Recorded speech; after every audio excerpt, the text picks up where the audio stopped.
It just zeroed out everything. Continue as James. Alrighty. So go back. I'm still in and I'm on. Oh, cool. All right, man, I can't believe I was actually able to do that. All right, so welcome. Let's do this before I figure out other things, right? um, so America 250. There was a from there's our continuation of the letter, and there was a letter also from I think it was Abigail Adams that I read. It said terrible and incessant cannonade from Boston continues. And I just wanted to put that quote out there this morning because General Howe is like, hey, I'm checking out. We're going to get out of Boston because they noticed that we fortified Dorchester Heights or Dorchester Hills in Boston, and we were delivering heavy volumes of fire from there into Boston, and it was from the cannons that Colonel Knox brought back from New York, Fort Ticonderoga, to be able to do that because the weapons that we had weren't able to reach, but these heavy weapons and mortars are able to. All right. Um, so, oh look, hey, good morning, Richard. It's cool seeing you. It's a good friend of mine that just jumped in on the chat from YouTube. Wow, he's a brave soul, isn't he? All right, cool. So that being said, on the update from Boston, I'm going to continue on with some of this letter, and then we're going to finish the letter off this afternoon. All right, March 9th, which was yesterday, 1776. Yesterday, and yesterday evening, a Captain Irvine, who escaped from Boston the night before with 6 of his crew, came to headquarters and gave the following intelligence: that our bombardment and cannonade caused a great deal of surprise and alarm in town, as many of the soldiery said they have never heard or thought we had mortars or shells. That several of the officers acknowledged that they were well and properly directed, that they made much distress and confusion, that the cannon shot, for the greatest part, went through the houses, and he was told that one took the legs and arms off 6 men lying in the barracks on the neck, that a soldier who came from the lines there on Tuesday morning informed him that 20 men had been wounded the night before. It was reported that others also were also hurt, and one of the light horse torn to pieces by the result of an explosion of a shell. This was afterwards contradicted. Uh, that early on Tuesday morning, Admiral Shuldam, discovering the works our people had thrown up in Dorchester Heights, immediately sent an express to General Howe to inform him, and that it was necessary that they should be attacked and dislodged thence, and he would be under the necessity of withdrawing the ships from the harbor which were under his command. That preparation took directly made for that purpose, and it was said that from 12 to 2 o'clock, about 3,000 men embarked on board the transports, which fell down to the castle with the design of landing on that part of Dorchester next to it and attacking the works on the heights about 5 o'clock the next morning. That Lord Piercy was appointed to command, that it was generally believed the attempt would have been made had it not been for the violent storm which happened the night, which I have mentioned before, that he had heard several of the privates and one of or two sergeants say they were embarking, that it would be another Bunker Hill affair.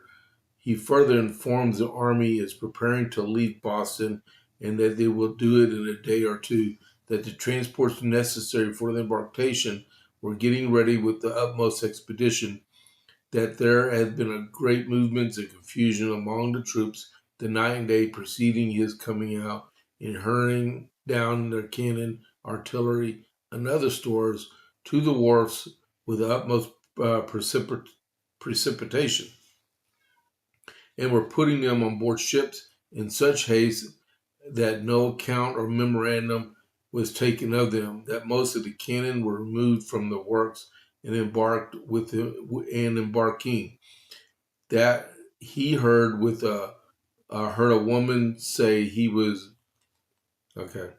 That he heard a woman say, which he took to be an officer's wife, that she had men go under the ground at the lines of the neck without returning, that the ship he commanded was taken up, places fitted and fitting for officers to lodge, and several shot, shell, and cannon are already on board, that the Tories were to have liberty of going where they please if they get seamen to man the vessels, of which there was a great scarcity, that on which account many vessels couldn't be carried away and would be burnt, and many of the inhabitants apprehended in town would have been destroyed, and that it was generally thought of their destination is Halifax.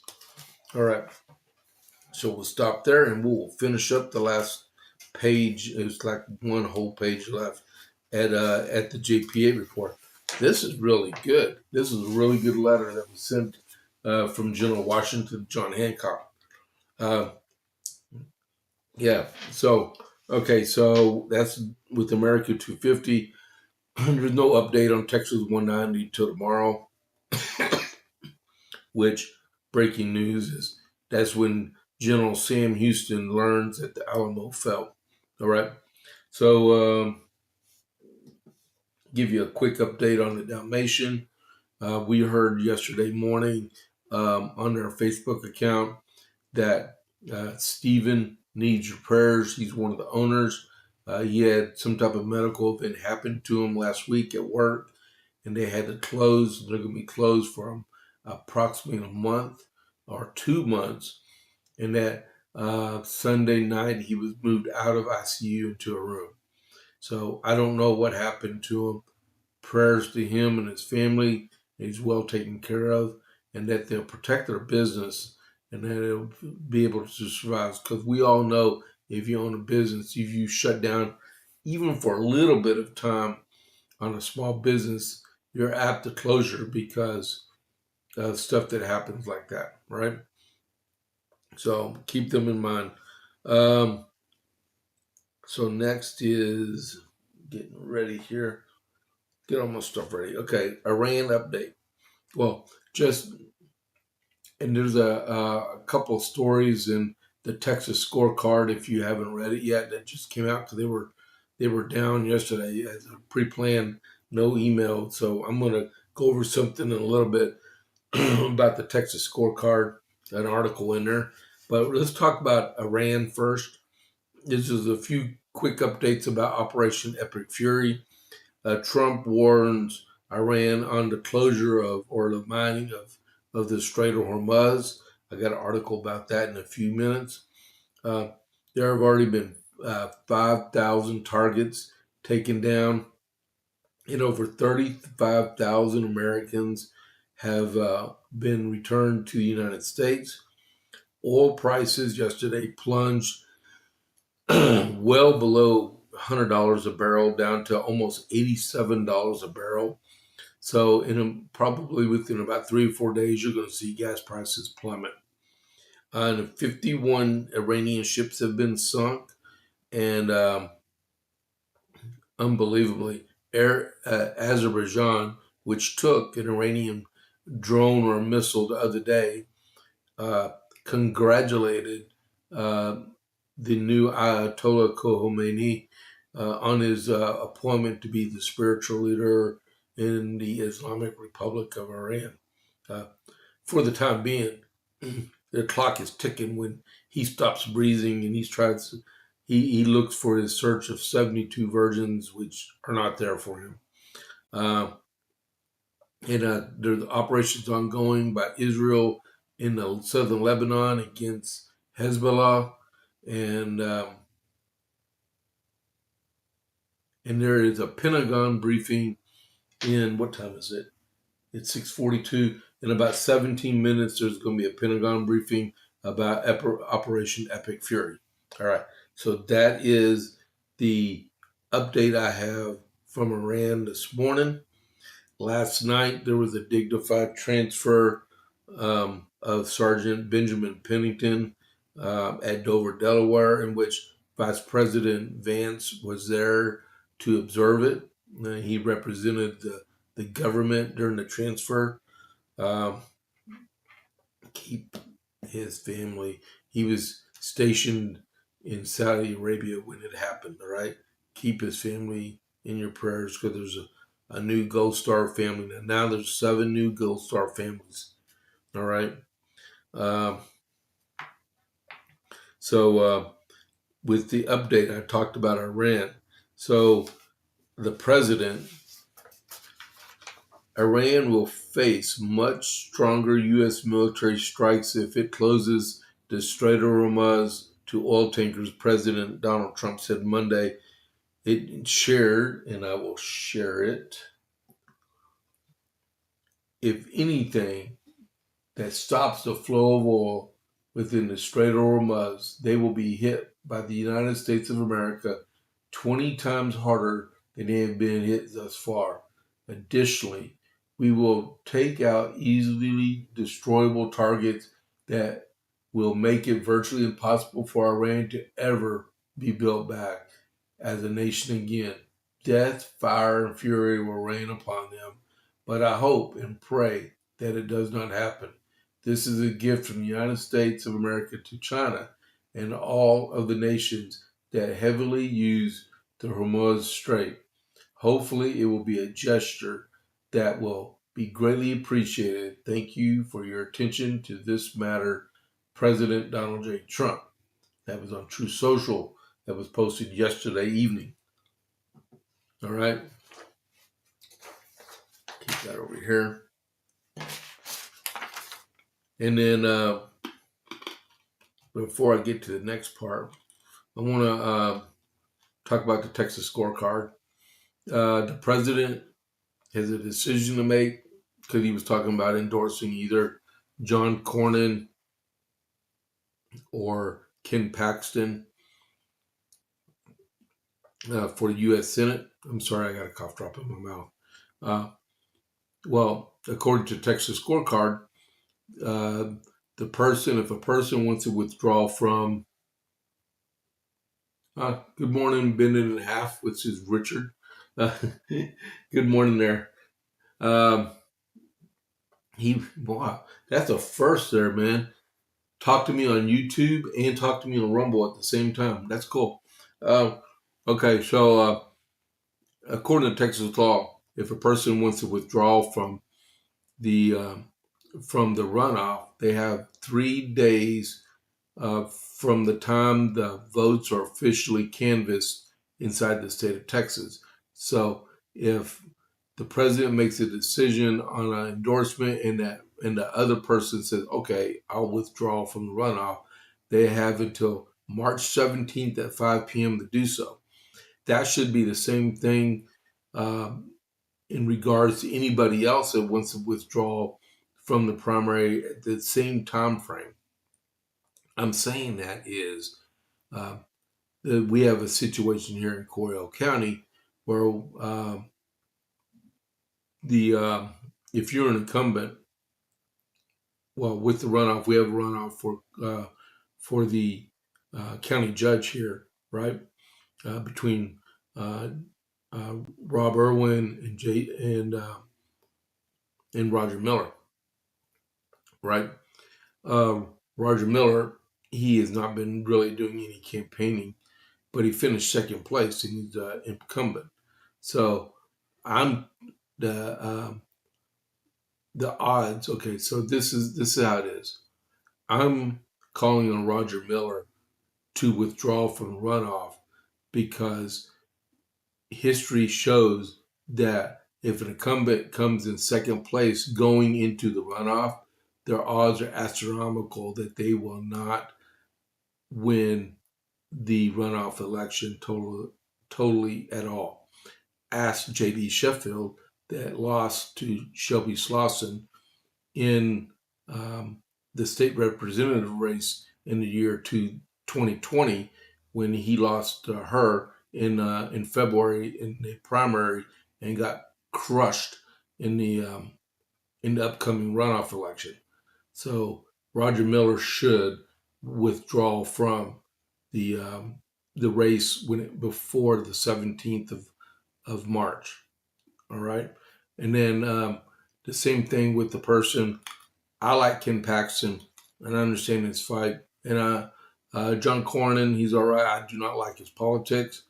So either or person, they got a decision to make when it comes to this. Um, Tony Gonzalez, he just withdrew from the primary runoff in Uvalde to Brandon Herrera. Well, look at the results of the election.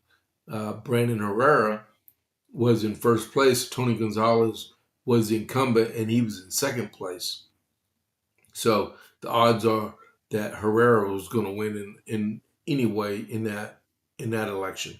So I will talk about more of that later. I wanted to do this because I'm going to do some other stuff with it too. All right.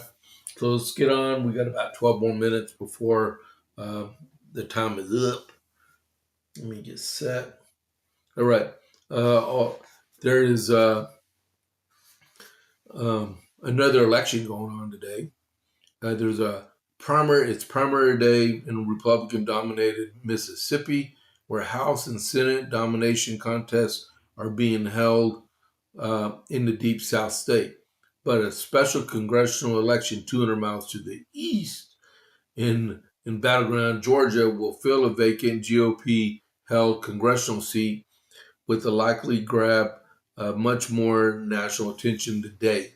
That race is to fill the Georgia's solidly red 14th congressional district in northwest part of the state, left vacant by, it says, when MAGA firebrand Republican, she's not MAGA, she's a has-been, Marjorie Taylor Greene stepped down in the beginning of January. She made it possible, so she stepped down the day after she became eligible for the congressional retirement, which is stupid. She's going to get $900 a month for the rest of her life now.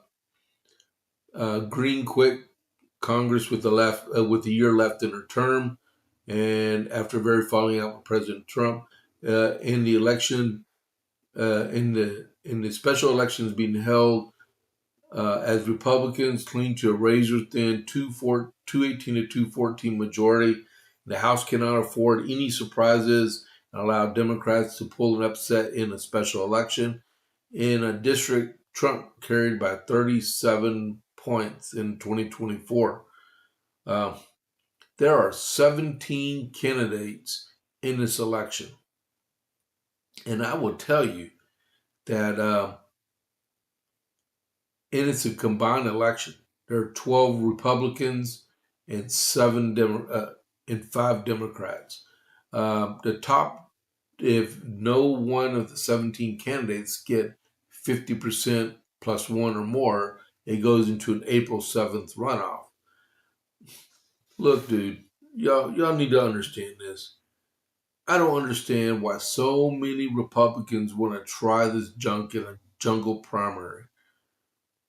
They should, the state, the counties that are involved in this type of election need to sit down and talk this junk out. Because this is how it is. Here in Central Texas, we just had a primary with 9 or 11 candidates in it. And all these, we'll say there was 9 candidates. 8 of these candidates all had one thing in mind. They wanted to unseat the incumbent. The incumbent, he barely showed his face here. He barely campaigned at all. He used recycled commercials from 2 years ago to support his re-election campaign. And when it came to election day, he won without going into a runoff because all those other candidates split the vote to where he was able to maintain a majority, and all the rest of them came in like 3, 4, 5, 6, 8, and 9%. And we had one guy that had 0.87% or something like that. But that being said, their vote combined could have thrown it probably into a runoff. Plus, we had two outliers that decided they want to come into the race and be a disruptor. That's for another discussion. But all it is these Republicans, or what if these Republicans in Georgia split the vote to a point where a Democrat comes in first place and we lose another race? Because the next story is Representative former Republican, what's in Kilco. Um, let's see, where is it? Kevin Kilkey in California informed the House of Representatives yesterday he is no longer a Republican, which shrinks our majority one more vote. So now we have one. If this pans out to be a Republican winning in Georgia, will be one vote. That's all. One vote majority, even though he said he will always caucus with the Republicans, but officially the House the House Republicans will be a one vote majority party in the House of Representatives. That puts so much pressure on the president and the speaker because there's no room for error. You can't even breathe in a situation like that. And we're just hurting ourselves with all these people that they want to be in charge. Uh, if Mr. Kilkey thinks he can be elected as an independent, I understand that. But he's a Republican, and he should stand firm on his foundations and not be not be a wolf in sheep's clothing, and try to deceive the people in California. I think he's in Central California on his principles of his electoral politics. They know him as a Republican, and no way, shape, form of him reclassifying himself as an independent is going to change any of that. He's faking the funk. He should have just stayed as a Republican, and I bet people are going to remember that.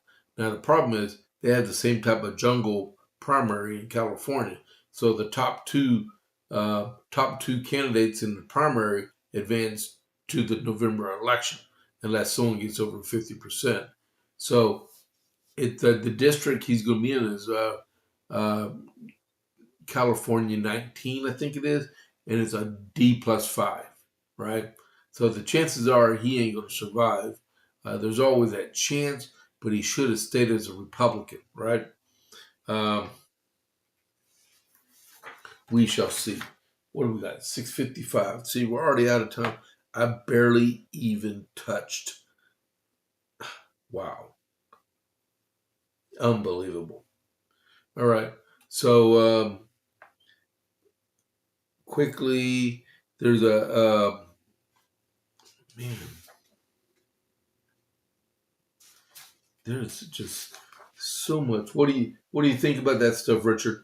About the election stuff? I don't know if he's watching me on YouTube or Rumble right now. If he answers back, I don't know. One of the quick briefs, real quick, is Australia granted 5 women from the Iranian women's national soccer team asylum into Australia, so they're protected now. I talked about Kilkey. I got a deal about the Save America Act, which quickly, this is the slide I'm going to show later on. This is what the president wants on the Save America Act before he signs any other legislation inside the United States. You notice he added 2 more at the bottom, which is I fully support and agree with him on that. All right. And then Senator Tim Scott said he's optimistic on the GOP adding to the Senate majority. So he expects us to go from 53 and go northward. Hopefully it'd be 55 or 56. That would be great. We got to finish up this war and get those gas prices back down and get the economy going like it should be. I'm sure it's going to happen pretty soon. There's no way Iran can keep this junk going. So he understands the dynamics going on out there. The president has, and I will discuss this at noon. Uh, he has some um, top issues he discussed yesterday with Republicans down in Florida for important issues that the Republicans need to know and implement before midterms so they can win. And those are the big ones right now.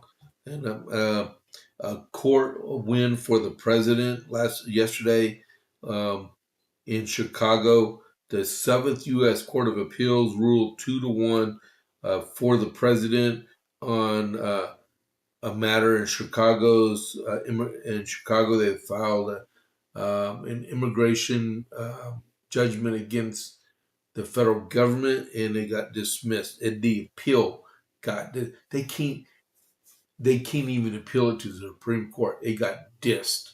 All right, so that's good too. So we got more going on, and then the president didn't get invited to Barack Obama's presidential library dedication on Juneteenth, right? Like he really wants to go. Barack Obama was the shadow government during the first Trump administration because they counteracted everything Trump was trying to do, and then he went all out when Biden got elected. Autopay got elected. All right. So that being said, I agree. This is from Minute and a Half. I agree. If your Republican runs as a Republican, remember though, Cali probably won't. Probably okay. Though California probably only state to vote more for an independent. Okay, I got that, Richard. Okay, I can understand where that might go because the distaste for Republicans and I forgot to turn my alarm off. uh, the distaste of Republicans that Californians have. So if someone goes in with the I beside their name, I can see that might happen. Maybe he's making a really good political move there. And so we'll check that out. We'll find out when they have their primary. And I think California has their primary in early June. All right. So we are going to dismiss for this morning. I will see y'all at noon. Let's get ready for Vince. I'm going to raid over to Vince. Copy. Give me a second here. Let's see.